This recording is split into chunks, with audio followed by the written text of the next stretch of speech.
A 36-year-old elephant named Jamjuri had just delivered a massive baby boy at Thailand's Royal Crawl, and the entire staff was celebrating. Then, 18 minutes later, a young worker glanced back at the mother and screamed.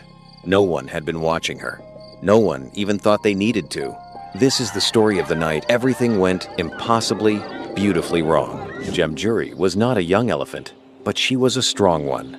At 36 years old, she had seen enough of life to carry herself with a quiet, dignified authority that the Mahouts, her dedicated handlers, deeply respected.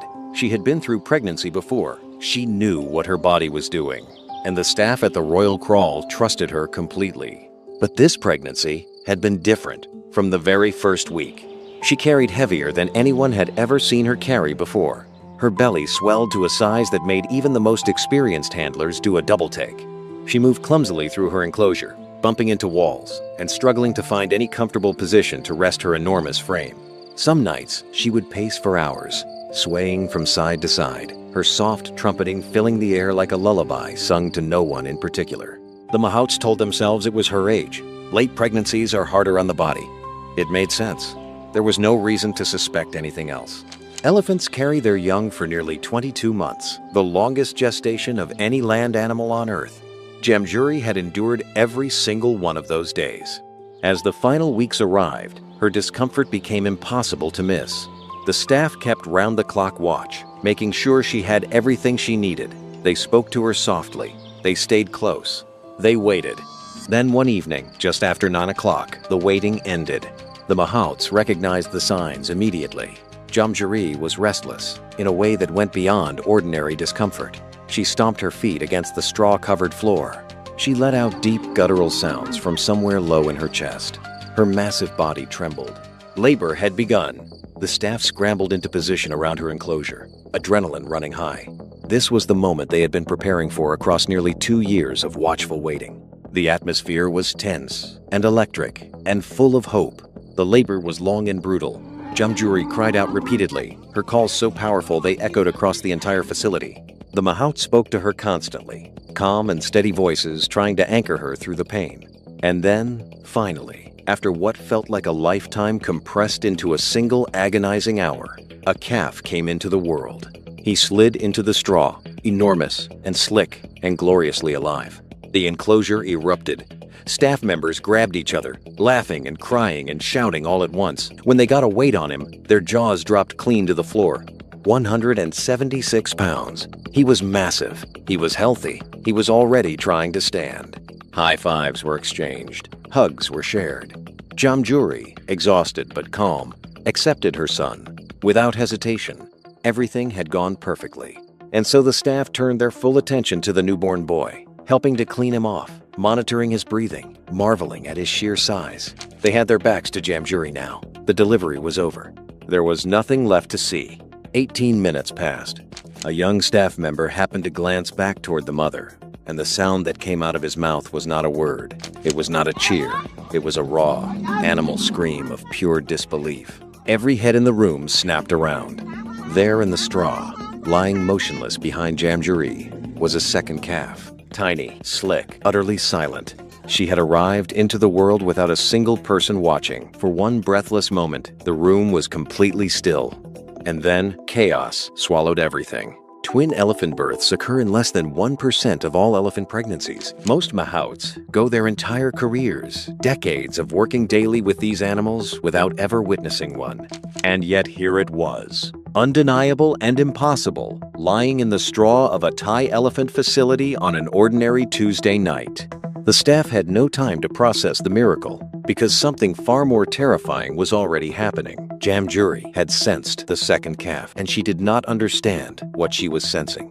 She had given birth. She had her baby. And now some strange small creature had appeared behind her without warning, and something deep inside the exhausted, pain-racked brain of this 3.5-ton mother simply broke. Her eyes went wide. Her ears fanned out to their full, massive span. And then she began to scream. Not the soft, communicative sounds of before, but violent, panicked blasts of noise that shook the walls. She turned toward the tiny calf, lying in the straw behind her. She swung her enormous head. She raised her foot.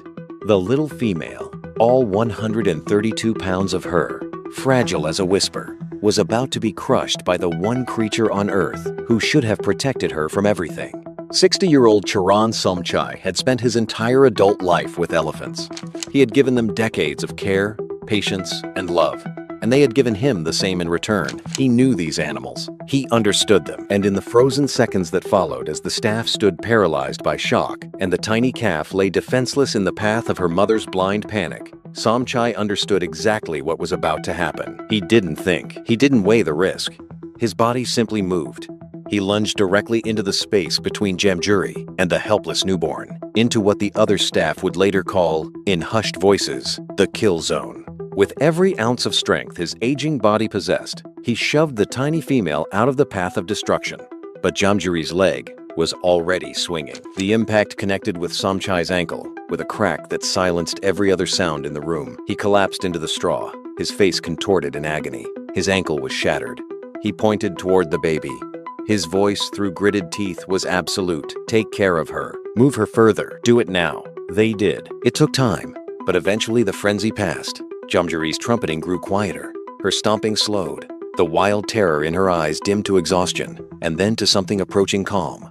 The staff stood in the wreckage of the most dramatic 30 minutes any of them had ever experienced, trying to catch their breath. Two newborn elephants, a boy and a girl, born 18 minutes apart, were alive and breathing. And Thai government officials, when contacted the following morning, confirmed what the staff had already begun to suspect. In the entire documented history of Thailand, a male-female pair of elephant twins had only been recorded twice before. Jamjuri had just produced the third, but the miracle had a shadow over it. When the staff attempted to reunite the family, the male twin nursed immediately and naturally, strong and confident from his first moments. His sister was a different story entirely. She tried with everything her tiny body had. She stretched her trunk upward toward her mother, pressed herself as close as she could, wobbled on legs that had barely learned to hold her weight. But she was too small. The height difference between her and her brother meant that the nourishment she needed to survive was just inches beyond her reach. She would strain upward, fail, collapse, and try again. Over and over, her little body burning through energy it didn't have, fighting for milk she couldn't access. Without it, she would weaken by the hour. Her temperature would drop. Her organs would begin to fail. The staff had pulled her back from death once that night, and now they watched death reach for her again, slowly, quietly, in the form of simple inches. So they built her a step stool. Working through the night on almost no sleep, the Mahouts constructed a small wooden platform sturdy enough to bear a baby elephant's weight, raised just enough to close the impossible gap. They placed it beside Jamjuri. They guided the little female onto it. They held their collective breath. She wobbled, she steadied, she stretched, and she latched on. The room dissolved. Exhausted people who had not slept in over 24 hours stood there sobbing openly, laughing and weeping at the same time, undone by a piece of carpentry that had just saved a life. In the days that followed, something began to shift. Jamjuri, the mother who had tried to destroy her daughter in a moment of primal terror, started to change. She reached her trunk toward the tiny female, gently, carefully, as if relearning who she was.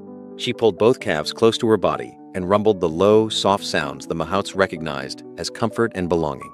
She nuzzled her daughter. She touched trunks with her.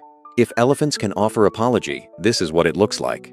And the big brother, that chunky, fearless boy who had arrived into the world already certain of his place in it, began to stand beside his sister whenever she rested.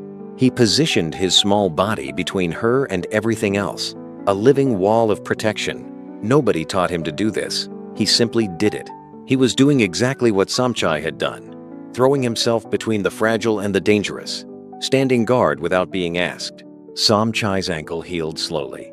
He walked with a limp for a long time. The pain stayed with him.